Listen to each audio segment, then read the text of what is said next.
غیر مسلم سائنسدان قرآن و حدیث کی تائید پر مجبور۔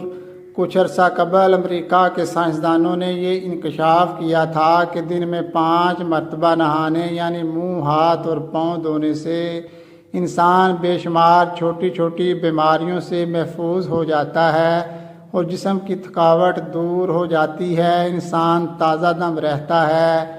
اس لیے وہ ہر مریض کو یہ تاکید کرتے ہیں کہ وہ دن میں 5 مرتبہ نہائے۔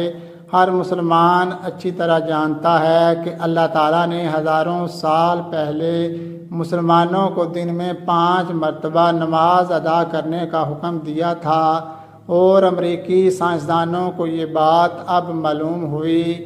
انگریز سائنسدان اس بات پر حیران ہیں کہ مسلمانوں میں ایڈز کی تعداد 1% سے بھی کم ہے۔ قرآن مجید کے ترجمے سے انہیں معلوم ہوا کہ مسلمانوں پر سور، گدھے اور کتے وغیرہ کا گوشت حرام ہے۔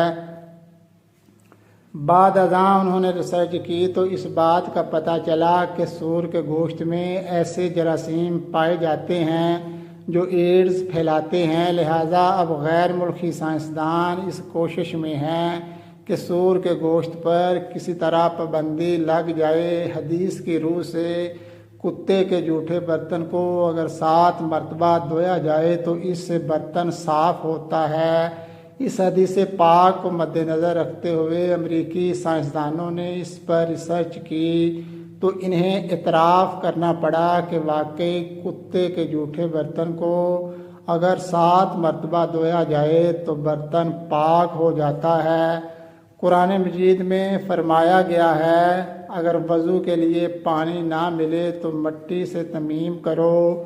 شروع میں تو امریکی سائنسدانوں نے اسے غلط قرار دیا کہ مٹی سے تو ہاتھ پاؤں مزید گندے ہو جاتے ہیں، لیکن بعد ازاں جب انہوں نے مٹی پر تجربات کیے تو حیرت انگیز طور پر یہ بات سامنے آئی کہ مٹی میں کچھ ایسے کیمیائی اجزاء ہوتے ہیں جس سے جسم کے علاوہ گندے برتن اور آلودہ اشیاء صاف کی جا سکتی ہیں۔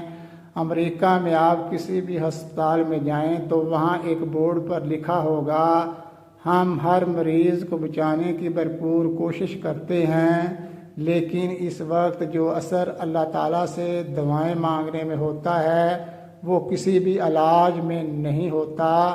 بہت سے امریکی ڈاکٹروں سائنسدان قرآن مجید پر ریسرچ کرتے ہوئے مسلمان ہو چکے ہیں۔